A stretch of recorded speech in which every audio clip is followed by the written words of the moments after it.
Good morning, ladies and gentlemen. Welcome to this weekend morning, and I'm going to make it interesting for you. I have Mr. John Yo from Singapore, who is the founder and CEO of Ed Impact, and he is the person who first started the disruptive innovation in 2017. He's also the principal of Prep International School in Korea, and he has been also awarded he's the recipient of the Ruth B. Nola Research Grant Award for his research and problem finding in creative inquiry in 2017.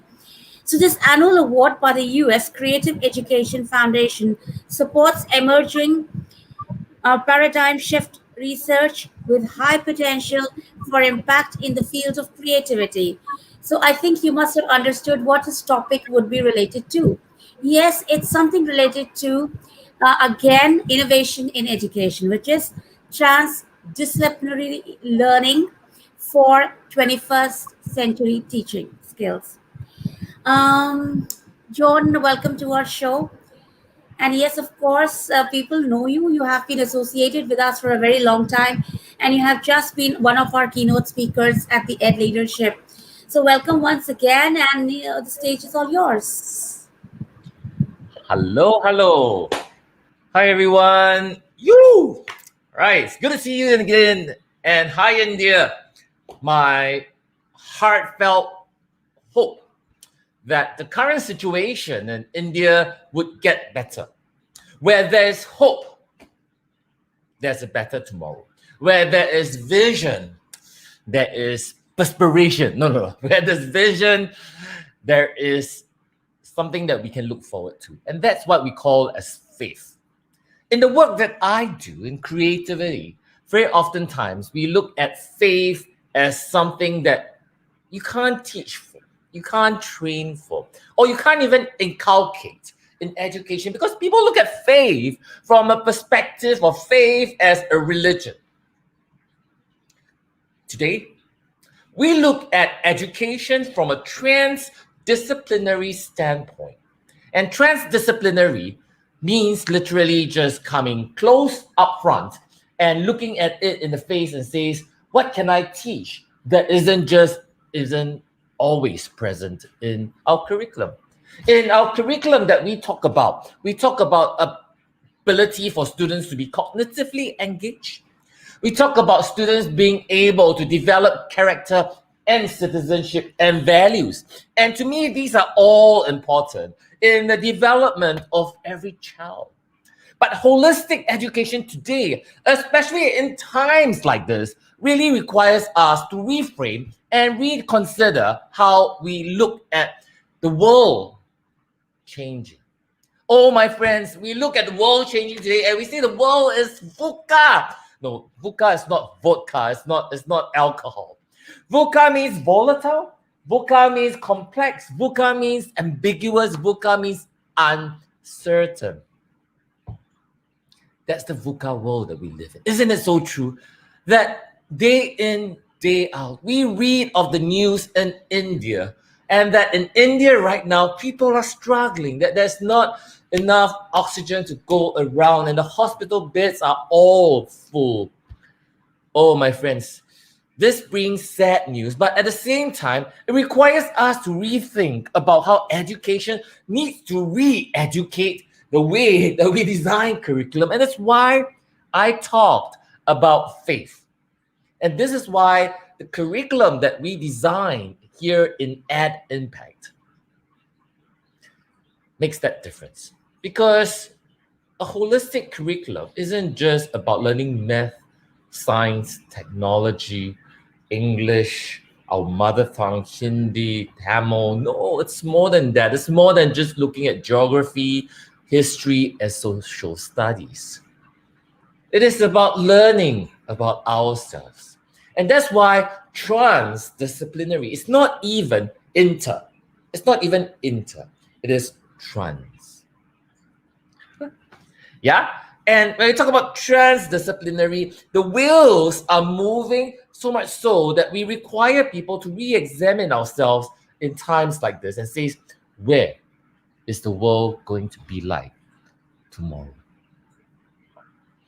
In transdisciplinary, you trans across countries, you trans across subject areas, you trans across different dynamics of learning. No longer is just learning science, math, engineering sufficient. You trans because there's a better way to re-examine the world and what we believe and what we stand for. That's transdisciplinary. Let's start. Let me introduce my curriculum. Let's look at a PowerPoint. Shopi, can we look at the PowerPoint? And so, my dear friends, today, I hope in this short time that you get a sense of what we mean by transdisciplinary learning. And this is a piece of work that I've developed for the past 4 years. And your role, my dear teachers, your role is no longer just I teach, you listen. I talk, you keep quiet. I ask, you write.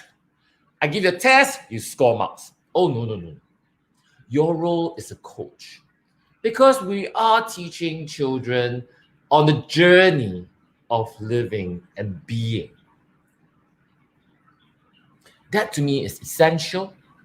That to me is about seeding hope in a near hopeless world today.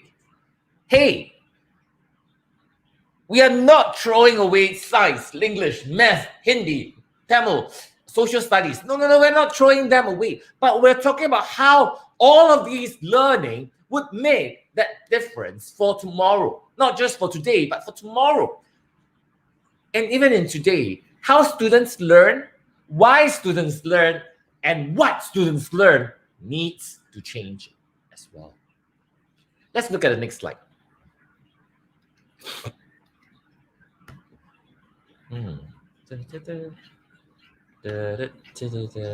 Okay. In transdisciplinary learning, we talk about 4 key principles of exploration that students need to learn concepts. Oh, let me say that again. Students need to learn concepts. It is not enough for students to just learn about topics or specific areas of knowledge. It is about concepts because concepts sticks. Because it's about concepts that help students to integrate learning. It's about concepts that allows the different content to become powerful because it is personally meaningful to the child. And that brings me to part 2. Why? Because it integrates the perspective of multiple disciplines for meaning making. Oh, my friends, if you're the coach, you're no longer just I teach, I talk, I tell. If you're the coach, your job is to create meaning. Right? Think about this. Before I read on the next 2, I'd like you to consider what they mean in your own words.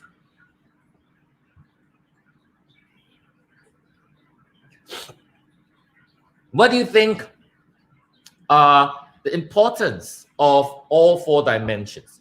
All right? I'm going to ask you to type in the chat in a short while your thoughts on why transdisciplinary learning is important. But let me finish the last 2. When I talk about meaning making, I'm asking you to think harder in terms of what should be learned. But the question is, why should we learn? Let me ask it. It is more than what should we teach, what students should learn. But it is about why students should learn. And that's where the part 3 is important. Because that learning needs to connect with the child. And clearly, the world in terms of knowledge is designed and packaged as disciplines. And that's why in concept-based learning, we talk about the need for students to have a disciplined way to examine learning so that learning is transferable. Transferable means this. I learned something today, I can transfer, I can use, I can apply, I can see analogy in everyday life, in the things that we do in the next subject in one.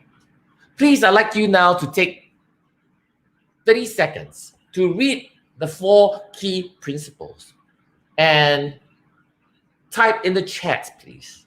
Type in the chat for me why you think this is important. I need to hear why. 30 seconds for you to look at them, please.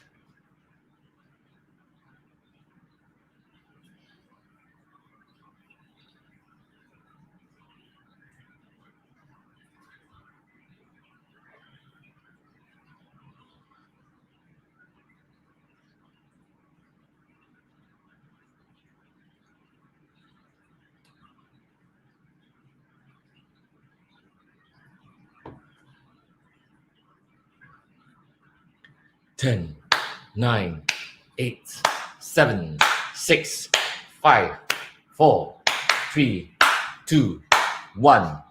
I'd like you to, yes? I'd like you to type in the chat what you see as valuable in transdisciplinary learning. Can I hear or read some of your thoughts, please?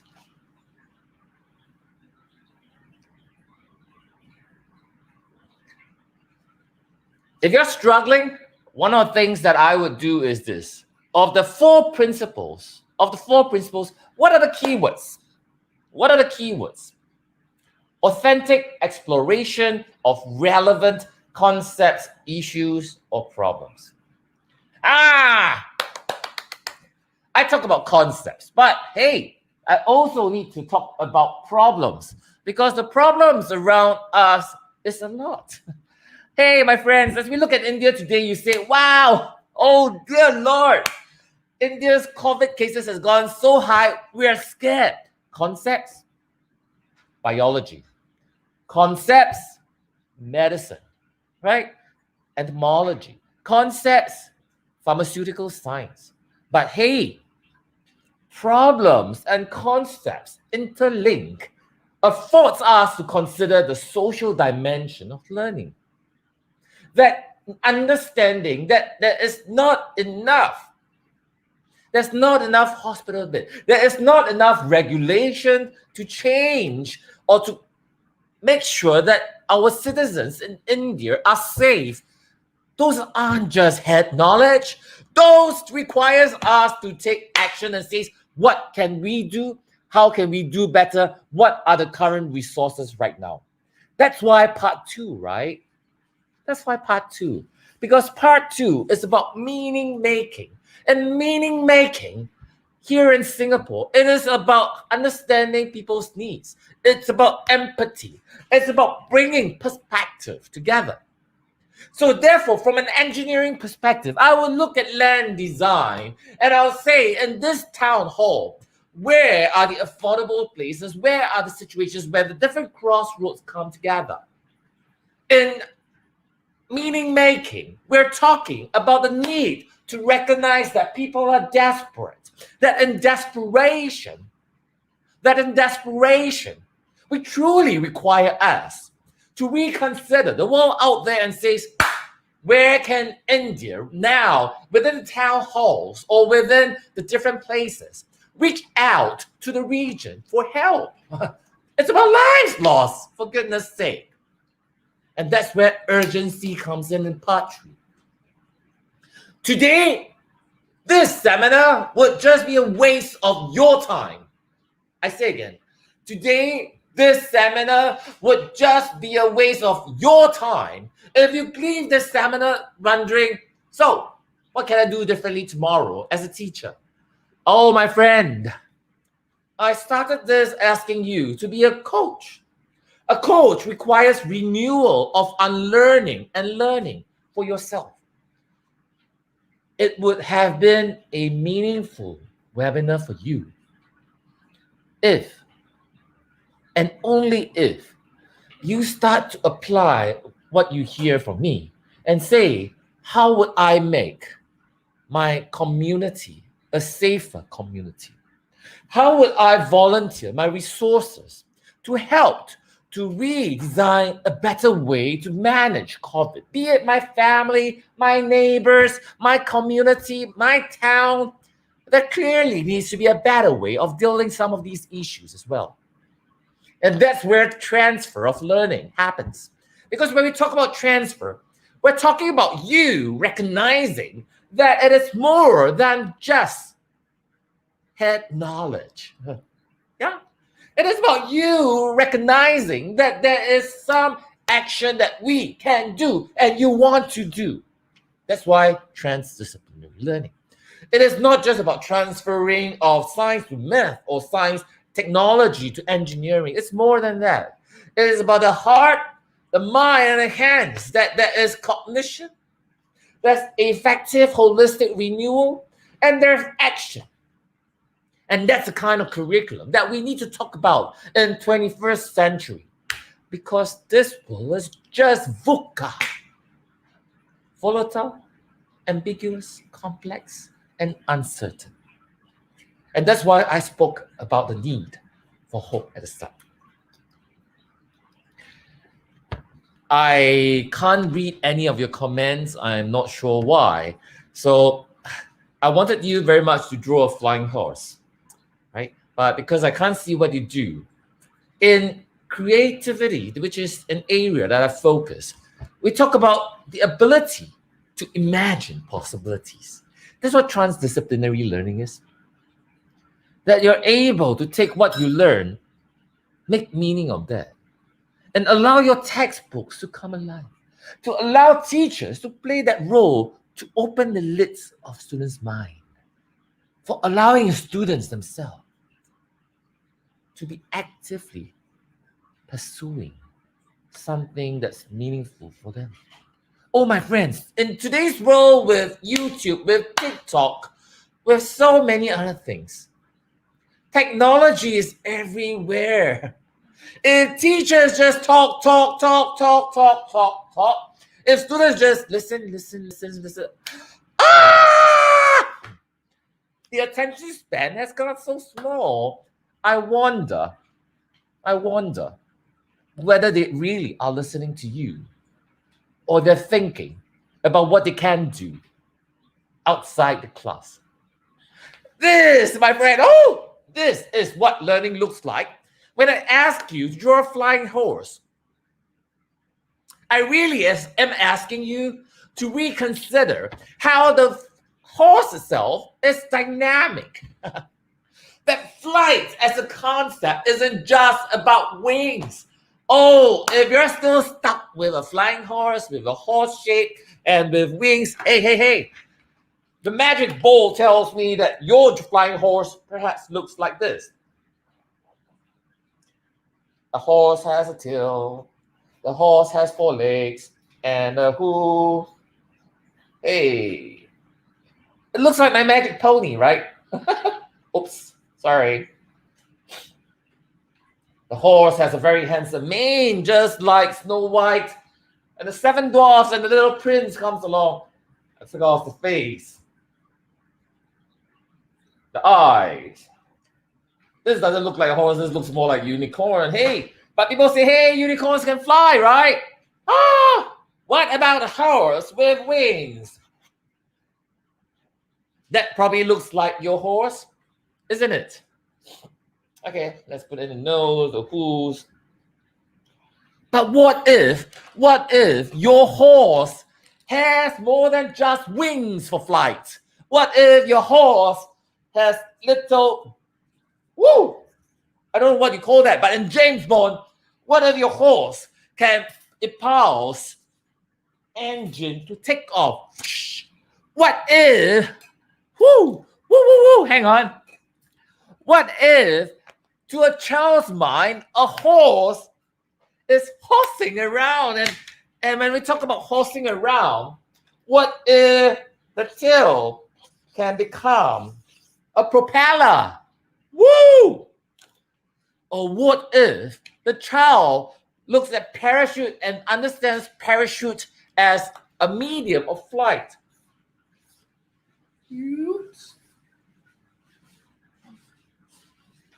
Right? Or what if all a child knows is that flight looks like the wings of an aeroplane? So give them the aeroplane for goodness sake and put in the propellers. Woo. This could just be as simple as this.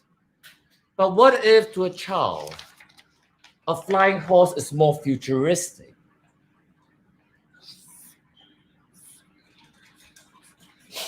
That a horse need not really be a horse, as in an animal horse. A horse could be like an UFO. What if the horse doesn't just fly like this, but what if the horse can transcend time and fly looks like it's going through the time machine? That's why imagination. That's why imagination. We need a curriculum that's dynamic, that allows imagination to take flight. And this happens only if the child knows concepts that's meaningful to them. Look at the diagram. These are drawings by children. These are by little young kids who thinks about flight as flying through the sea, as flying through the flying carpet, or flying through like a rocket up in the sky. Woo! That's brilliant, isn't that? And that's the kind of imagination that would imagineer a better tomorrow. That would imagineer a better tomorrow. Imagineering means imagination plus engineering combined into one. And that requires us to have both the imagination to look at novelty and dreams and ideas, and engineering from a concept, disciplined way of examining science, math, technology, and sociology. In closing, I would love for GETI to have me back, to have more discussion. Right? But if you're concerned about learning about 21st century skills, or even in Singapore, we talk about assessment and measurement. Can you evaluate? Can you assess and measure creativity and critical thinking? Yes, you can! Yes, you can. If you can't assess how imagination takes place, then anything can be creative, isn't it? Yes, you can. You can evaluate the depth of critical thinking. So much so that when I used to design theory of knowledge for Singapore's A level, we really have a standardized rubric to examine the depth of thinking, the ability for students to synthesize, the ability for students to make that connection between topics, content, facts, and how relevant that is. That's relevance. That's learning for relevance. So in closing, it's no longer in transdisciplinary learning talk about a closed mindset. Something that's so close, so narrow, and thinks in only one way. A growth mindset looks at possibilities. A growth mindset looks at this cup and says, this is more than just a holder for coffee. Cheers. This is a holder to allow us to stir the imagination of children so that it responds to the need of curriculum today. Curriculum today, my gosh, if you're still teaching math and science in the old way of saying, let's learn about acids, bases, and salts, in your child's mind, they perhaps are thinking, let's go out and have fun. If you're still teaching biology and asking students to distinguish between bacteria and virus, which is living, which is non-living, ferns and fungus, and how do you look at them differently, or plants and animal cells? My gosh, your kids rather be looking at let's play, for goodness sake.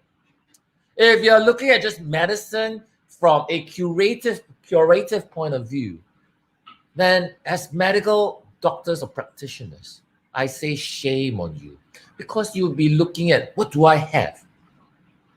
What knowledge do I possess? And how can I make that difference to the situation of COVID right now, right here, right where we are. That's the kind of curriculum that we need to have for the 21st century. And that's why my key principles of E for add impact, edifying people by designing impact. Where C is about you as the coach for transdisciplinary learning. In Singapore, T and L stands for teaching and learning, but it's more than that. It's more than that. It's about you creating and sparking the curriculum difference in the way that we teach, in the way that we design our learning to be fruitful, meaningful, and targeted. With that, you've got my email right there. Copy it down. If you like to learn a bit more about assessment of 21st century skills, if you like to have this stack of slides and what we offer in terms of what makes a good transdisciplinary learning, if you'd like to read a bit more about my research in creative problem finding or creative inquiry, drop me an email, tell me what you like and what have you learned, and I'll send that to you. With that, thank you, everybody. And hey, stay hopeful. Let's look forward to a better tomorrow. Let's do something about it. Thank you. Thank you so much, John. We have been enlightened. So, coming to the questions, more than questions, there are lots of appreciation coming your way. So they have been talking about, like somebody said that, yeah. So conceptually understand and apply is education. That is what they say. So would you like to reflect upon it? Conceptually understand and apply is actually education, or just learning and knowing about it is education? In education, we tend to look more traditionally from a teaching and learning standpoint, right? But today, for learning to stick, for learning to be meaningful to the learners, it needs to be more than what teachers say or what students read in a textbook. Concepts are important because concepts teaches the foundation. Concepts develops understanding.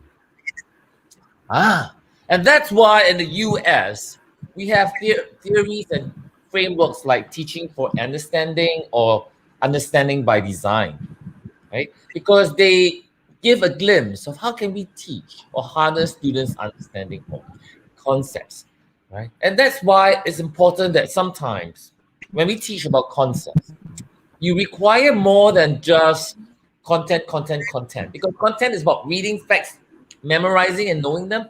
But do they make meaning? Are they meaningful to the learners? No, not really. Not all the time. Right? Most of the time, I read, I learn. They forget. They forget. But concepts is, whoa, now that I understand that what I'm seeing from Mr. John is that he is actually using a virtual background. How is that intriguing? Technology. How is that useful? Minimize distraction. How is that fascinating? It engaging. Right? So that's why people start to realize, using a green screen behind, using a background, virtual background, changes the dynamics. That's conceptual learning. Because then I can use that, and we talk about transferable. I can change my background to be, hey, this is me at home, right? But I can change my background to be something funny or silly, because these are real concepts. These are real concepts that learners themselves need to recognize that they have power to make that difference. That's concept-based learning, right? And all concept My second, knowledge. Yes. isn't it more easier to apply these kind of things when you're teaching science? Oh, Application-based learning. Yeah, but what about humanities? When we study uh, history, when we study art, where does this all come into? my friend. Concepts are powerful, dynamics, bodies of knowledge. Let me say again. Concepts are bodies of knowledge. So if I learn art, I learn about lines, I learn about shades, and if I can understand why lines, why space matters, then I can understand the world better because I can design or recreate the world. History has concepts. The concepts of understanding of history is that men are people of habits. Men have also cravings. Men have lust, have greed, has power. And so therefore, history has a way to teach us about values. History is not about Winston Churchill making a call or about a Japanese attack.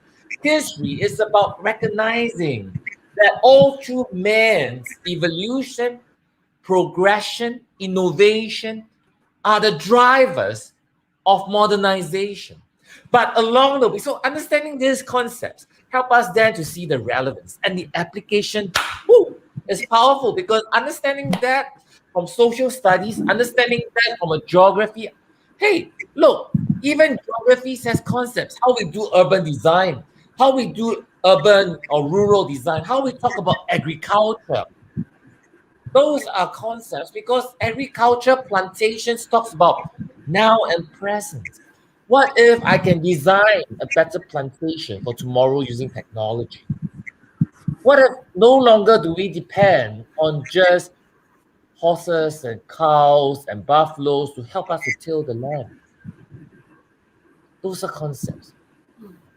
Becomes relevant, it excites the child, it gives us all ability to recreate a better tomorrow. That's why I use the word in transdisciplinary. I talk about imagination and engineering fused into one.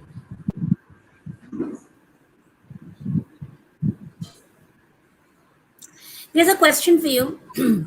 He says, what pandemic taught us being educationists?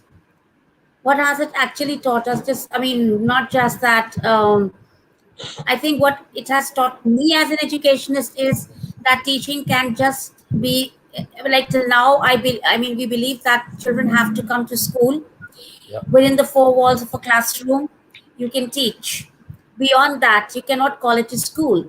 But that is my learning that a school can be anywhere. A school doesn't exist between the four walls. Our children can be anywhere, teachers can be anywhere. As far as learning is taking place, that is education and school. So I think he further wants to know, in Yep. regards to education, what has this pandemic actually taught us? You ask me, if you ask me, it teaches me one thing. It clearly only teaches me one very, very important thing, that change is the only constant. Let me say again. Yes. What has taught us is that change is the only constant. Yes, indeed. In countries like China, in India, in America, we need institutions to uphold the integrity of what education stands for. But today, with pandemic and COVID that is worldwide, we are in a generation that no longer recognizes that just textbook learning is the only way of learning. And that's why today everybody's in a mad rush to Zoom, to StreamYard, because we still think that we need to pass down, hand down knowledge. Boom. Learn, learn, learn. But hey, man is screwed up. We're just screwed if we just continue thinking in that mindset. Truly, technology must change to support better learning. Truly, technology is the medium to enhance the way that we shape the world. But hey, before we're too quick to kill and say, oh, our kids can't really learn a lot on Zoom. Oh, Google Meet is useful, but hey, teachers are just doing their job. Don't be too quick to throw the baby out of the basin. Recognize, please, recognize that they are just mediums. But it's the engagement of the teacher, it's the teaching and the learning of the concept, it's the way that we redesign learning that actually changes dynamics. My friends, This is the most opportune time to get people to arise, to be inspired, and to learn differently, and to recognize that the world is changing. If you don't change, we are screwed. Because look at what's happening, right? Countries need to adapt. No, Singapore does not have the best way out. We are blessed because Singapore is a small country. We are blessed because our government has a culture of policy making that does public consultation. We are blessed because we recognize that everything evolves every day. And therefore, being on our feet all the time and recognizing that we need to change and be adaptable is the heart of what COVID has taught us. And last but not the least, we educationists always felt that our job is, along with giving them education, subject knowledge, and everything, teaching them discipline, teaching them system. So once we are not going to school and they are not in our halls Mm. physically, they are not with us in a classroom, what about concepts like discipline and system coming into their lives? Aren't we just, this pandemic has also been a little, a drawback where children are on their own. You cannot hold them in front of the screen for a very long time. If they want to, they'll be there. If they don't want to, you cannot make them sit. And also, that point of discipline, what would you like to say about that? Can Look, still Sean, that be taught? yeah, look here. The reality is with or without classrooms, research tells us that motivation or the ability to stay on task has shrunk in 2003 from a good, handsome 10 minutes to less than 3 minutes on a task today. That's what research is telling us. So even if I put you in school and put you in my classroom, put you right under my nose and looking at you and says, learn because this is what is important. I'm not sure they're really learning because we tell them you are learning. No. Today, because of technology and how you are right now learning, if you're not motivated to hear what I have to share, you won't be learning. You're just here because you're here out of obligation. You're here because it's duty. But if what I say means something to you and how I put it across allows you to rethink about how you are teaching, then clearly, as adults, I'm not even saying as educators, as adults, we are undergoing neuroplasticity because our minds are changing. It comes with motivation, it comes with a recognition that change is possible and that change can actually be meaningful for you and relevant. That's why the motivation matches your expectation. But our kids today are learning in much different ways than we think they are.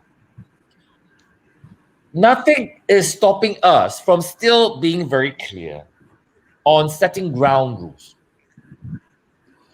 even on a blended learning approach. Right now, I can't tell whether you're listening or not, but I can put in assessment stopgaps. I can put in exit cards. I can do assessment for learning to ask you to type in what you learned, to ask each other questions, to help me ascertain whether understanding is taking place in the classroom, whether online, offline, synchronized, or asynchronous. I think that's our duty to be able to recognize that values education, character development, discipline, and the whole idea about holistic upgrowing needs to also change, right? Otherwise, I don't know when schools will reopen. I don't know when COVID will go away. But I only know that we need to adapt to change. And I think that's this best lesson that we can look at COVID, right? If we don't change, lives are lost. If we don't change and we become bonded, slaves to fear, then What makes us different as a human race, as compared to the human race who has gone through World War One, World War Two? You get what I mean? It's about empowering minds and saying, yes, change is possible, and change starts from me, change starts from now, change starts from what we can do with what we have. And I think that's the most important message that COVID needs to get us rethinking and relearning. Thank you. Thank you so much, John. Thank you for being with us, and thank you once again or graciously accepting our invitation. Have a lovely day ahead. Thank you so Thank you. much. Thank you, everyone. Take care. Be well.